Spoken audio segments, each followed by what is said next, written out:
Okay, so you're renting and you're thinking, I'm going to buy.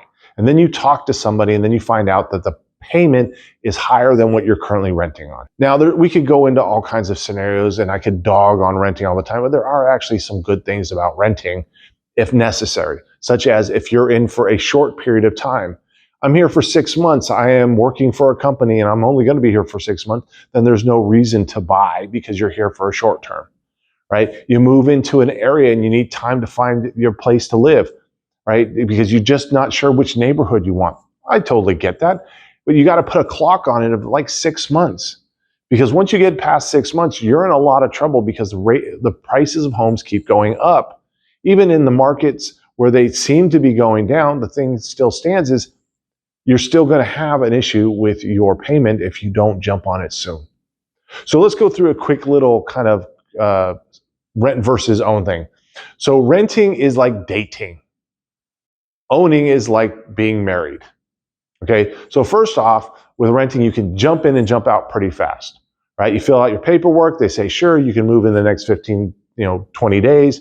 And then when you decide to leave, you give your 30-day notice and you're out of there, right? No worries, no fuss, no muss. Selling your property may take some time. There's prep work to do before you can put it on the market. Then you have to put it on the market, and then there's that market time, and then there's the escrow time frame.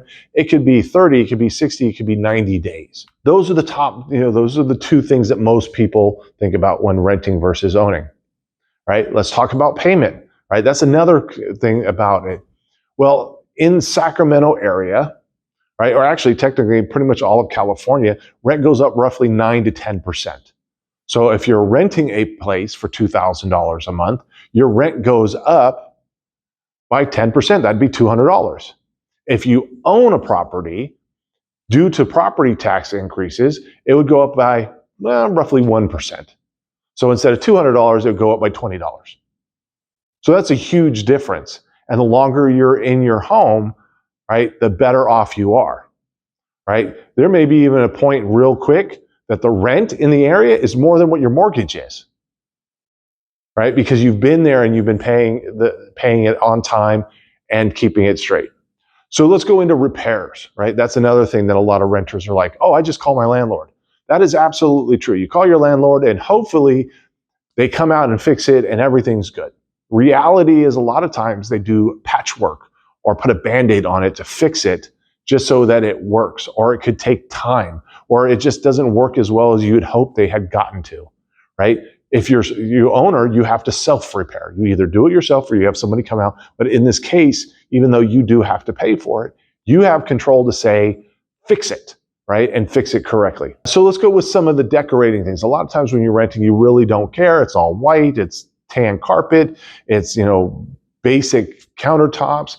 When you own a property, you actually get to choose your updates and your upgrades, right? When you want to do something, oh, I don't like that counter, I don't like that stove. If the stove breaks, you can put a nice one, or if you just feel like putting a better one in, where the landlord just like, nope, it still works, I'm fine. The countertop's fine, just leave it alone, right? Where you're like, I would really love quartz countertops, right? And I got the silly tiles with the grout that keeps getting stained. Now here's one that's huge. Equity versus no equity. If you're renting, you get absolutely no equity whatsoever on the property, right? If the landlord decides to sell, they take all that money. You don't get anything. If you own, all the equity built up goes to you. Okay, sink that in for a second.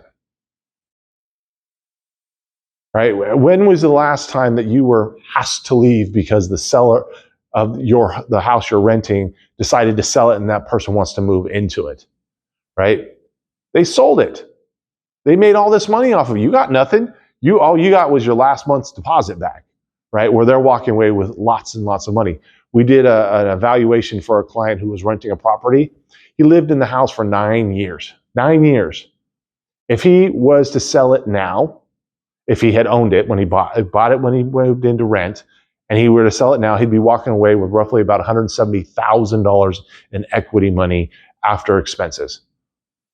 All right, so think about that. 9 years, $170,000. But because he's the renter, he gets nothing. Control. That's the other thing. You have no control over the property. I mentioned earlier that what if the seller decides to sell it? What if they just decide, you know what, my mom really needs a place to live, you need to leave?